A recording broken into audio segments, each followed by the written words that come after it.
Hello ಸ್ನೇಹಿತರೆ, welcome back to Shubha channel. ಸಾಲ ತುಂಬ ಜಾಸ್ತಿ ಆಗಿದೆ, ಸಾಲವನ್ನು ತೀರಿಸೋದಕ್ಕೆ ಒಂದು ಪರಿಹಾರವನ್ನು ತಿಳಿಸ್ಕೊಡಿ ಮೇಡಮ್ ಅಂತ ತುಂಬ ಜನ ಕೇಳಿದ್ರಿ. ಅದಕ್ಕೋಸ್ಕರ ಈ ದಿನ ನಾನು ಈ ವಿಡಿಯೋದಲ್ಲಿ ನಿಮ್ಮ ಸಾಲವನ್ನು ತೀರಿಸೋದಕ್ಕೆ ಯಾವ ರೀತಿಯಾಗಿ ಪರಿಹಾರವನ್ನು ಮಾಡ್ಕೋಬೇಕು, ನಮ್ಮ ಮನೆಯಲ್ಲೇ ಸಿಗುವಂಥ ಈ ವಸ್ತುವಿನಿಂದ ನಾವು ಯಾವ ರೀತಿಯಾಗಿ ಪರಿಹಾರವನ್ನು ಮಾಡ್ಕೋಬೇಕು ಅಂತ ತಿಳಿಸ್ಕೊಡ್ತಾ ಇದ್ದೀನಿ. ಇನ್ನು ಇದನ್ನು ಯಾವ ದಿನ ಮಾಡಬೇಕು, ಎಷ್ಟು ಸಾರಿ ಮಾಡಬೇಕು, ನಂತರ ಏನು ಮಾಡಬೇಕು ಅಂತ ಪೂರ್ತಿ ವಿವರವನ್ನು ನಾನು ಈ ವಿಡಿಯೋದಲ್ಲೇ ತಿಳಿಸ್ಕೊಡ್ತಾ ಇದ್ದೀನಿ. ಇದ್ರ ಹೆಸರು ಬಂದು ಜಾಕಾಯಿ ಅಂತ. ಇದು ನಮ್ಮ ಅಡುಗೆ ಮನೆಯಲ್ಲಿ ಇದ್ದೇ ಇರುತ್ತೆ. ಯಾಕೆಂದರೆ ಇದನ್ನು ನಾವು ಅಡುಗೆಗೂ ಕೂಡ ಯೂಸ್ ಮಾಡ್ತೀರಿ, ಹಾಗೆಯೇ ಸೌಂದರ್ಯಕ್ಕೂ ಕೂಡ ಯೂಸ್ ಮಾಡ್ತೀರಿ.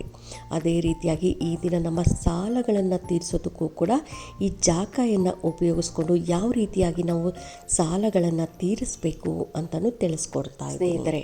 ಯಾರಿಗೆ ಸಾಲ ಇರಲ್ಲ ಹೇಳಿ, ಎಲ್ಲರಿಗೂ ಸಾಲ ಇದ್ದೇ ಇರುತ್ತೆ. ನಾವೇನೇ ಒಂದು ಮಾಡಬೇಕು ಅಂದರೆ ಈಗಂತೂ ಸಾಲ ಮಾಡದೆ ಏನೂ ಮಾಡೋದಕ್ಕಾಗಲ್ಲ. ಒಂದು ಮನೆ ಕಟ್ಟಬೇಕು ಅಂದರೆ ಸಾಲ ಮಾಡಿರ್ತೀರಿ, ಒಂದು ಸೈಟ್ ತೊಗೊಬೇಕು ಅಂದರೆ ಸಾಲ ಮಾಡಿರ್ತೀರಿ, ಒಂದು ಮಕ್ಕಳಿಗೆ ಚೆನ್ನಾಗಿ ಮದುವೆ ಮಾಡಬೇಕು ಅಂದರೆ ಸಾಲ ಮಾಡಿರ್ತೀರಿ, ಮಕ್ಕಳಿಗೆ ಎಜುಕೇಷನ್ ಕೊಡಬೇಕು ಅಂದರೆ ಸಾಲ ಮಾಡಿರ್ತೀರಿ, ನಮ್ಮ ಆರೋಗ್ಯ ಹಾಳಾಯಿತು ಅಂದರೆ ಸಾಲ ಮಾಡಿರ್ತೀರಿ, ಇನ್ನು ನಮ್ಮ ಆಸೆಗಳನ್ನು ಪೂರೈಸ್ಕೊಳ್ಳೋದಕ್ಕೆ ಅಂದರೆ ನಮಗೆ ಕಾರ್ ಬೇಕು, ಬೈಕ್ ಬೇಕು, ಈ ಥರದ ಆಸೆಗಳನ್ನು ಪೂರೈಸ್ಕೊಳ್ಳೋದಕ್ಕೂ ಕೂಡ ನಾವು ಸಾಲ ಮಾಡಿರ್ತೀರಿ.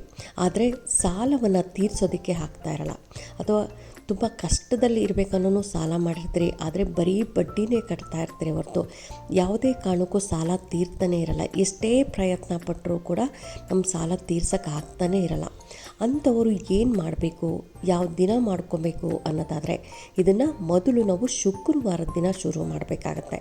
ನೀವು ಶುಕ್ರವಾರ ರಾಹುಗಾಲ ನೋಡಿಕೊಂಡು ಶುರು ಮಾಡಿ.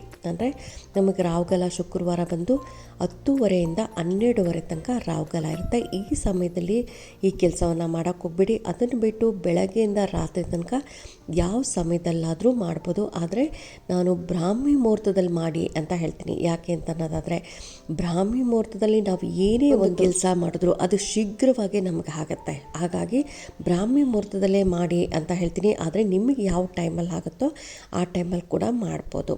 ಇದನ್ನು ಪ್ರತಿದಿನವೂ ಮಾಡಬೇಕು, 21 ದಿನಗಳ ಕಾಲ ಮಾಡಬೇಕು. ಇದನ್ನು ಮಧ್ಯದಲ್ಲಿ ಸ್ಕಿಪ್ ಮಾಡೋ ಹಾಗಿಲ್ಲ. ಹಾಗಾಗಿ 21 ದಿನ ಮಾಡಬೇಕಾಗತ್ತೆ. ಅಕಸ್ಮಾತ್ ನೀವು ಮನೇಲಿ ಮಾಡೋಕ್ಕಾಗಲಿಲ್ಲ ಅಂದರೆ ಬೇರೆಯವ್ರ ಮನೇಲಿ ಯಾರು ಇರ್ತಾರೆ ನೋಡಿ, ಅವರು ಕೂಡ ಮಾಡ್ಬೋದು. ಇನ್ನು ಇದನ್ನು ಕುತ್ಕೊಂಡು ದೇವ್ರ ಮನೆಯಲ್ಲೇ ಮಾಡಬೇಕಾ ಅನ್ನೋದಾದರೆ ಆ ಥರ ಏನೂ ಇಲ್ಲ ಸ್ನೇಹಿತರೆ. ನೀವು ಹೊರಗಡೆ ಕೂತ್ಕೊಂಡು ಮಾಡ್ಬೋದು, ಹಾಲ್ ಸೋಫಾ ಮೇಲೆ ಕೂತ್ಕೊಂಡು ಮಾಡ್ಬೋದು, ಅಥವಾ ರೂಮಲ್ಲಿ ಕೂತ್ಕೊಂಡು ಮಾಡ್ಬೋದು. ಯಾವ ಸಮಯದಲ್ಲಿ ಬೇಕಾದರೂ ನೀವು ಎಲ್ಲಿ ಬೇಕಾದರೂ ಕೂತ್ಕೊಂಡು ಮಾಡ್ಬೋದು. ಇನ್ನು ಪೀರಿಯಡ್ಸ್ ಆಗಿದ್ದರೂ ಮಾಡ್ಬೋದು, ನಾನ್ ವೆಜ್ ತಿಂದು ಕೂಡ ಮಾಡ್ಬೋದು. ಕೆಲವಾರು ರೆಮಿಡೀಸು ನಾನೇ ಹೇಳಿರ್ತೀನಿ, ಪೀರಿಯಡ್ಸ್ ಆದಲ್ಲಿ ಮಾಡಬೇಡಿ, ಹಾಗೆಯೇ ನಾನ್ ವೆಜ್ ತಿಂದು ಮಾಡಬೇಡಿ ಅಂತ. ಆದರೆ ಈ ರೆಮಿಡಿಗೆ ನೀವು ಪೀರಿಯಡ್ಸ್ ಆಗಿದ್ರೂ ಮಾಡ್ಬೋದು, ಹಾಗೆಯೇ ನಾನ್ ವೆಜ್ ತಿಂದು ಕೂಡ ಮಾಡ್ಬೋದು. ಇನ್ನು ಇಲ್ಲಿ ತೋರಿಸ್ತಾ ಇದ್ದೀನಿ ನೋಡಿ, ಜಾಕಾಯಿ ಈ ರೀತಿಯಾಗಿ ಇರುತ್ತೆ. ನನ್ನ ಕೈಯಲ್ಲಿ ಇಟ್ಕೊಂಡು ತೋರಿಸ್ತಾ ಇದ್ದೀನಲ್ಲ, ಈ ರೀತಿಯಾಗಿ ಜಾಕಾಯಿ ಇರುತ್ತೆ. ಇದು 21 ನೀವು ಒಂದೇ ಸರಿ ತೊಗೊಂಬಂದು ಇಟ್ಕೊಂಬೇಡಿ ಮನೇಲಿ. ಯಾಕೆಂದರೆ 21 ದಿನ ಮಾಡಬೇಕಲ್ಲ, ಅದಕ್ಕೋಸ್ಕರ ನೋಡಿ ಈ ರೀತಿಯಾಗಿ ಅಂಗೈಯಲ್ಲಿ ನಾವು ಜಾಕಾಯಿನ ಇಟ್ಕೊಂಡು ನಮ್ಮ ಮನೆ ದೇವರು, ಕುಲ ದೇವರನ್ನು ನೆನೆಸ್ಕೊಂಡು, ಇಷ್ಟ ದೇವರನ್ನು ನೆನೆಸ್ಕೊಂಡು ನಮ್ಮ ಸಾಲಗಳೆಲ್ಲ ತೀರ್ಲಪ್ಪ ಅಂತ, ಭಗವಂತ ನಮ್ಮ ಸಾಲಗಳು ಅತಿ ಶೀಘ್ರವಾಗಿ ತೀರಲಿ ಅಂತ ದೇವರನ್ನು ಬೇಡ್ತಾ ಈ ರೀತಿಯಾಗಿ ಆ ಜಾಕಾಯಿ ಎರಡೂ ಕೈಗಳ ಮಧ್ಯದಲ್ಲಿ ಇಟ್ಕೊಂಡು ರಬ್ ಮಾಡಬೇಕಾಗತ್ತೆ. ಅಂದರೆ ಕೆಳಗಡೆ ಈ ಒಂದು ಕೈಯಲ್ಲಿ ಇಟ್ಕೊಂಡು ಲೆಫ್ಟ್ ಹ್ಯಾಂಡಲ್ಲಿ ಇಟ್ಕೊಂಡು ರೈಟ್ ಹ್ಯಾಂಡಲ್ಲಿ ಅದನ್ನು ಉಜ್ಜಬೇಕಾಗತ್ತೆ ಮೇಲೆ, ಅಂದರೆ ರಬ್ ಮಾಡಬೇಕು. ಎಷ್ಟು ಸಾರಿ ಮಾಡಬೇಕು ಅನ್ನೋದಾದರೆ 21 ಸಾರಿ ಮಾಡ್ಕೊಬೇಕು. 21 ಸಾರಿ ನಾವು ಮಾಡೋ ತನಕ ನಾವು ಕೇಳ್ಕೊತಾ ಇರಬೇಕು, ನನಗೆ ಇಷ್ಟು ಸಾಲ ಇದೆ, ಸಾಲ ತೀರಲಿ ಅಂತ ನೀವು ಭಗವಂತನನ್ನು ಬೇಡ್ಕೊತಾ ಇರಬೇಕು. ನೀವು ಯಾತಕ್ಕೋಸ್ಕರ ಸಾಲ ಮಾಡಿದ್ರಿ, ನಾನು ಮನೆ ಕಟ್ಟಬೇಕಂದ್ರೆ ಸಾಲ ಮಾಡಿದ್ದೆ, ಅತಿ ಶೀಘ್ರವಾಗಿ ಸಾಲ ತೀರಲಿ, ಅಥವಾ ನಾನು ಸೈಟ್ ತೊಗೊಬೇಕು ಅಂತ ಸಾಲ ಮಾಡಿದ್ದೆ, ನನ್ನ ಸಾಲಗಳೆಲ್ಲ ತೀರಲಿ ಭಗವಂತ ಅಂತ ಭಗವಂತನ ಹತ್ರ ಬೇಡ್ಕೊತಾ ಇರಬೇಕು. ನನಗೀಗ HDFCಲಿ ನನಗೆ ಒಂದು 10 ಲಕ್ಷ ಸಾಲ ಇದೆ, ಬೇಗ ಸಾಲ ತೀರಲಿ. ಎಲ್ಲೆಲ್ಲಿ ಸಾಲ ಮಾಡಿರ್ತೀರ ನೋಡಿ, ನೀವು ಯಾವ ಬ್ಯಾಂಕಲ್ಲಿ ಸಾಲ ಮಾಡಿರ್ತೀರ, ಎಲ್ಲಿ ಸಾಲ ಮಾಡಿರ್ತೀರ, ಅದನ್ನೆಲ್ಲ ಬೇಡ್ಕೊಂಡು ನೀವು ಈ ರೀತಿಯಾಗಿ ನೀವು 21 ಸಾರಿ ಎರಡೂ ಕೈಗಳ ಮಧ್ಯೆ ಇಟ್ಟು ನೀವು ರಬ್ ಮಾಡಿದ್ದಾದಮೇಲೆ ಈ ರೀತಿಯಾಗಿ ನೀವು ಸ್ಟವ್ ಮೇಲೆ ಸುಡಬೇಕಾಗತ್ತೆ. ಇಲ್ಲಿ ನಾನು ತೋರಿಸ್ತಾ ಇದ್ದೀನಲ್ಲ ಸ್ನೇಹಿತರೆ, ಈ ರೀತಿಯಾಗಿ ನೀವು ಸ್ಟವ್ ಮೇಲೆ ಇಟ್ಟು ಸುಡಬೇಕಾಗತ್ತೆ. ಅದ್ರ ಮಧ್ಯದಲ್ಲಿ ಸುಟ್ಟರೆ ಕೆಳಗಡೆ ಬಿದ್ದುಬಿಡುತ್ತೆ. ಅದಕ್ಕೋಸ್ಕರ ಅದು ಸೈಡಲ್ಲಿ ಇಟ್ಟು ನಾನು ಈ ರೀತಿಯಾಗಿ ಸುಡ್ತಾ ಇದ್ದೀನಿ. ಇದಕ್ಕೆ ಒಂದು 5 ನಿಮಿಷಗಳ ಕಾಲ ಟೈಮ್ ತೊಗೊಳುತ್ತೆ. ಯಾಕೆಂದರೆ ಅದು ಜಾಕಾಯಿ ಗಟ್ಟಿ ಇರುತ್ತಲ್ಲ, ಅದನ್ನು ಅಷ್ಟು ಸುಡೋದಕ್ಕೆ ಒಂದು 5 ನಿಮಿಷಗಳ ಕಾಲ ಟೈಮ್ ತೊಗೊಳುತ್ತೆ. ನೀವು ಸ್ಟವ್ ಹತ್ರನೇ ಇರಿ, ಆದರೆ ಸ್ಟವ್ ಮೇಲೆ ಇಟ್ಬಿಟ್ಟು ಎಲ್ಲಾದರೂ ಬೇರೆ ಕಡೆ ಹೋಗೋಕ್ಕೆ ಹೋಗಬೇಡಿ. ಈಗ ನೋಡಿ ಅದೆಲ್ಲ ಸುಟ್ಟಿದ್ದು ಆಗಿದೆ. ಈಗ ನಾನು ಇದನ್ನು ತೆಗೆದು ತೋರಿಸ್ತೀನಿ ಯಾವ ರೀತಿಯಾಗಿ ಆಗಿದೆ ಅಂತ. ಈ ರೀತಿಯಾಗಿ ಸುಟ್ಟಿರುತ್ತೆ. ಅದೇನು ಸ್ಟವ್ ಮೇಲೇ ಪೌಡ್ರ್ ಏನೋ ಆಗಿರಲ್ಲ. ಇದನ್ನು ತೆಗೆದು ನೀವು ಈ ರೀತಿಯಾಗಿ ಒಂದು ತಟ್ಟೆಯಲ್ಲಿ ಇಟ್ಕೊಬೇಕಾಗತ್ತೆ. ನೋಡಿ ಈಗ ಗಟ್ಟಿ ಇರುತ್ತೆ. ಸ್ವಲ್ಪ ಹೊತ್ತು ಬಿಟ್ಟಿದ್ದ ಆದಮೇಲೆ ಅದು ಪೌಡ್ರ್ ಥರ ಆಗುತ್ತೆ. ಈ ರೀತಿಯಾಗಿದೆ ನೋಡಿ, ಈಗ ತೋರಿಸ್ತಾ ಇದ್ದೀನಲ್ಲ, ಈ ರೀತಿಯಾಗಿ ಹಾಗಿರುತ್ತೆ.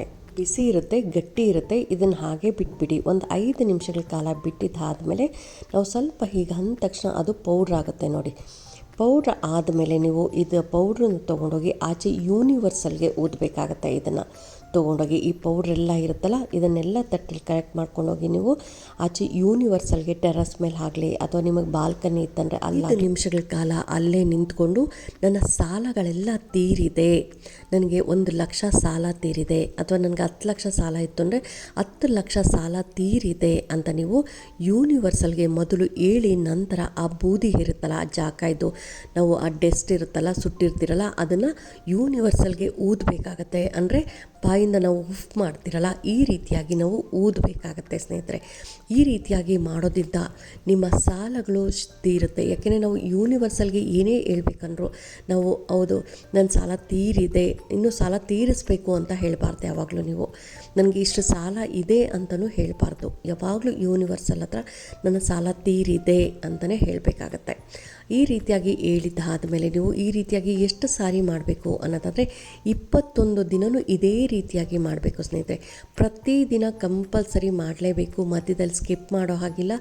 ಹಾಗಾಗಿ ನೀವು ಎಲ್ಲಿರ್ತೀರೋ ಅದೇ ಜಾಗದಲ್ಲೂ ಕೂಡ ಅಥವಾ ನಾನು ಹೋಗಿದ್ದ ಜಾಗದಲ್ಲಿ ಇದನ್ನು ಸುಡೋದಕ್ಕಾಗಲ್ಲ, ಈ ರೀತಿಯಾಗಿ ಮಾಡೋಕ್ಕಾಗಲ್ಲ ಅನ್ನೋರು ಮನೇಲಿ ನಿಮ್ಮ ಬದಲಿಗೆ ಬೇರೆ ಯಾರಾದರೂ ಮಾಡ್ಬೋದು. ಮನೇಲಿ ಯಾರು ಇರ್ತಾರೋ, ಈಗ ಹಸ್ಬೆಂಡ್ ಮಾಡ್ಬೋದು, ವೈಫ್ ಮಾಡ್ಬೋದು, ಅಪ್ಪ ಅಮ್ಮ ಮಾಡ್ಬೋದು, ಅತ್ತೆ ಮಾವ ಮಾಡ್ಬೋದು, ಮಕ್ಕಳು ದೊಡ್ಡೋರು ಆಗಿದ್ದರೆ ಅವರು ಕೂಡ ಮಾಡ್ಬೋದು.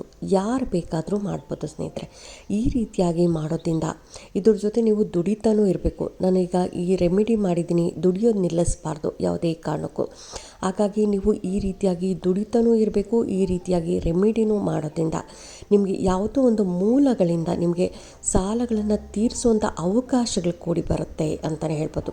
ಇದನ್ನು 21 ದಿನ ನೀವು ಮಾಡ್ತಾ ಇದ್ದಂಗೆ ನಿಮಗೆ ಗೊತ್ತಾಗುತ್ತೆ ನಿಮ್ಮಲ್ಲಿ ಎಷ್ಟು ಚೇಂಜಸ್ ಆಗುತ್ತೆ ಅಂತ. ಅಂದರೆ ಸಾಲ ತೀರಿಸುವಂಥ ಅವಕಾಶಗಳು, ಯಾರೋ ಎಷ್ಟೋ ವರ್ಷಗಳಿಂದ ದುಡ್ಡು ಕೊಟ್ಟಿರಲ್ಲ ಅಂಥವರು ನಿಮಗೆ ದುಡ್ಡು ಕೊಡೋದಾಗಲಿ, ಅಥವಾ ಯಾವುದೋ ಒಂದು ಮೂಲದಿಂದ ನಿಮಗೆ ದುಡ್ಡು ಬರೋದಾಗಲಿ, ನಿಮ್ಮ ಸಾಲಗಳು ತೀರೋದಾಗಲಿ, ಈ ರೀತಿಯಾಗಿ ಆಗ್ತಾ ಇರುತ್ತೆ. ಶುರು ಮಾಡೋದು ಮಾತ್ರ ಫ್ರೈಡೇನೇ ಶುರು ಮಾಡಬೇಕು ಇದನ್ನು ಮಾಡೋದಕ್ಕೆ. ಅಕಸ್ಮಾತ್ ಈ ಫ್ರೈಡೇ ಆಗಲಿಲ್ಲ ಅಂದರೆ ನೆಕ್ಸ್ಟ್ ಫ್ರೈಡೇ ಮಾಡಿ, ನೆಕ್ಸ್ಟ್ ಫ್ರೈಡೇನೂ ಆಗಲಿಲ್ಲ ಅಂದರೆ ಆಚೆ ಫ್ರೈಡೇ, ಅಥವಾ ವಿಡಿಯೋ ನಾನು ಲೇಟಾಗಿ ನೋಡಿದೆ, ಇನ್ನೊಂದು ತಿಂಗಳು ಆದಮೇಲೆ ನೋಡಿದೆ, ಅವತ್ತೇ ಶುರು ಮಾಡಿ ಸ್ನೇಹಿತರೆ. ಯಾವಾಗ ಬೇಕಾದ್ರೂ ನೀವು ಶುರು ಮಾಡೋದು ಮಾತ್ರ ಫ್ರೈಡೇನೇ ಶುರು ಮಾಡಬೇಕಾಗತ್ತೆ. ಆದರೆ ರಾವ್ಗಾಲ ನೋಡ್ಕೊಳ್ಳಿ, ರಾವ್ಗಾಲ ಬಿಟ್ಟು ಬೇರೆ ಟೈಮಲ್ಲಿ ಮಾಡ್ಬೋದು. ನೀವು ಪ್ರತಿದಿನವೂ ಅಷ್ಟೇ, ನೀವು 21 ದಿನ ಮಾಡ್ತೀರಾ ಅಂದರೆ ಪ್ರತಿದಿನವೂ ನೀವು ರಾವ್ಗಾಲ ನೋಡಿಕೊಂಡು ಮಾಡಬೇಕಾಗತ್ತೆ. ಆದಷ್ಟು ಬೆಳಗ್ಗೆ ಬ್ರಾಹ್ಮಿ ಮುಹೂರ್ತದಲ್ಲಿ ಮಾಡಿ, ಇಲ್ಲಾಂದರೆ ರಾತ್ರಿ ಮಲಗೋ ಸಮಯದಲ್ಲಿ ಮಾಡಿ. ಏಕೆಂದರೆ ಮಧ್ಯದಲ್ಲಿ ಎಷ್ಟೊಂದು ಕೆಲಸಗಳಿರುತ್ತೆ. ಅಂದರೆ ನಾವು ಈಗ ಆಫೀಸ್ಗೆ ಹೋಗೋರಾಗಲಿ, ಅಥವಾ ಮಕ್ಕಳು ಸ್ಕೂಲ್ಗೆ ಹೋಗ್ತಾ ಇರ್ತಾರೆ, ಅಥವಾ ವಯಸ್ಸಾಗಿರೋರು ಮನೇಲಿ ಇರ್ತಾರೆ, ಹಾಗಾಗಿ ಮಾಡೋದಕ್ಕೆ ಆಗಲ್ಲ ಅನ್ನೋರು ಒನ್ ಟೈಮ್ ಪರ್ಟಿಕ್ಯುಲರ್ ಟೈಮ್ ಇಟ್ಕೊಂಬಿಡಿ. ಇಲ್ಲ ಮಾರ್ನಿಂಗು 6 o'clock ಆಗಲಿ, ಅಥವಾ ಈವ್ನಿಂಗು 10 o'clock ಆಗಲಿ, ಈ ರೀತಿಯಾಗಿ ಒಂದು ಟೈಮ್ ಇಟ್ಕೊಂಬಿಡಿ. ಆ ಟೈಮಲ್ಲೇ ನೀವು ಮಾಡ್ತಾ ಬನ್ನಿ. ಯಾವುದೇ ಒಂದು ಕೆಲಸ ಆಗಲಿ ನಾವು ಒಂದೇ ಟೈಮಲ್ಲಿ ನೀವು ಮಾಡ್ತಾ ಇದ್ದರೆ ಅತಿ ಶೀಘ್ರವಾಗಿ ನಮಗೆ ರಿಸಲ್ಟ್ ಅನ್ನೋದು ಕೊಡುತ್ತೆ. ಅದಕ್ಕೋಸ್ಕರನೇ ಮೆಡಿಟೇಷನ್ ಆಗಲಿ, ಅಥವಾ ಯಾವುದೇ ಒಂದು ನಾವು ಏನೇ ಒಂದು ಯೂನಿವರ್ಸಲ್ ಕೇಳ್ಕೊಳ್ಳೋದಾಗಲಿ, ಈ ರೀತಿಯ ಕೆಲಸಗಳಿದ್ದರೆ, ಈ ರೀತಿಯಾಗಿ ನಾವು ಏನೇ ಒಂದು ಕೇಳಬೇಕಂದ್ರೂ ನಾವು ಒಂದು ಪರ್ಟಿಕ್ಯುಲರ್ ಟೈಮ್ ಅಂತ ಇಟ್ಕೊಂಡು ಆ ಟೈಮಲ್ಲೇ ಕೇಳ್ತಾ ಇದ್ದರೆ ನಮಗೆ ಅದು ಅತಿ ಶೀಘ್ರವಾಗಿ ನಿಮಗೆ ರಿಸಲ್ಟ್ ಅನ್ನೋದು ಬರುತ್ತೆ. ಅದಕ್ಕೋಸ್ಕರ ನೀವು ಪರ್ಟಿಕ್ಯುಲರ್ ಟೈಮ್ ಇಟ್ಕೊಂಡು ನೀವು ಈ ಕೆಲಸವನ್ನು ಮಾಡ್ತಾ ಬನ್ನಿ. ಯಾಕೆಂದರೆ ತುಂಬ ಜನ ಸಾಲ ಮಾಡಿರ್ತಾರೆ, ಕಷ್ಟಪಟ್ಟು ದುಡ್ಡೆಲ್ಲ ಬರೀ ಸಾಲಕ್ಕೆ ಹೋಗ್ತಾ ಇದೆ, ಅಸಲು ಅನ್ನೋದು ತೀರ್ತಾನೆ ಇಲ್ಲ ಅಂತ ತುಂಬ ಜನ ಹೇಳ್ತಾ ಇದ್ರಿ. ಸಾಲ ಮಾಡ್ಕೊಂಡಿರೋರೆಲ್ಲರೂ ಈ ಕೆಲಸ ಮಾಡ್ಕೊಳ್ಳಿ, ಎಲ್ಲರಿಗೂ ಇದು ಕೈಗೆಟುಕುವಂಥ ಬೆಲೆಯಲ್ಲಿರುತ್ತೆ ಸ್ನೇಹಿತರೆ. ತುಂಬ ಕಡಿಮೆ ರೇಟು ಇದೆ, ಇದಕ್ಕೇನು ತುಂಬ ರೇಟು ಕೂಡ ಇಲ್ಲ. ಹಾಗಾಗಿ ನಂಬಿಕೆಯಿಂದ ಮಾಡಿ, ನಮ್ಮ ಸಾಲಗಳು ತೀರುತ್ತೆ. ನಮ್ಮ ಸಾಲಗಳು ಎಷ್ಟೇ ಇದ್ದರೂ ಕೂಡ ನಮಗೆ ತೀರುವಂಥ ಅವಕಾಶಗಳು ಕೂಡಿ ಬರುತ್ತೆ. ಅದ್ರ ಜೊತೆ ನೀವು ದುಡಿತನೂ ಇರಿ, ಎರಡೂ ಸೇರಿ ನಮಗೆ ಸಾಲಗಳು ತೀರುತ್ತೆ ಅಂತ ಹೇಳ್ತಾ ಈ ವಿಡಿಯೋ ಹೇಗನ್ನಿಸ್ತು ಅಂತ ಕಾಮೆಂಟ್ ಸೆಕ್ಷನ್ಗೆ ಕಾಮೆಂಟ್ ಮಾಡಿ, ಲೈಕ್ ಮಾಡಿ, ಶೇರ್ ಮಾಡಿ. ಇನ್ನೂ ನನ್ನ ಚಾನಲ್ಗೆ ಯಾರೆಲ್ಲ ಸಬ್ಸ್ಕ್ರೈಬ್ ಮಾಡಿದೆ ಹಾಗೆ ಏನಾದರೂ ನೋಡ್ತಾ ಇದ್ದರೆ ಎಲ್ಲರೂ ಸಬ್ಸ್ಕ್ರೈಬ್ ಮಾಡ್ಕೊಳ್ಳಿ. ಪಕ್ಕದಲ್ಲಿರೋಂಥ ಬೆಲ್ ಐಕಾನ್ ಪ್ರೆಸ್ ಮಾಡೋದ್ರಿಂದ ನಾನು ಹಾಕೋ ವಿಡಿಯೋಗಳೆಲ್ಲ ಬೇಗ ಬಂದು ತಲುಪುತ್ತೆ. ಆದಷ್ಟು ನನಗೆ ವಿಡಿಯೋಗಳನ್ನ ಶೇರ್ ಮಾಡಿ ಅಂತ ಹೇಳ್ತಾ, ಇನ್ನೂ ಒಳ್ಳೊಳ್ಳೆ ವಿಡಿಯೋಗಳನ್ನ ನಿಮಗೆ ತಿಳಿಸ್ಕೊಡ್ತೀನಿ.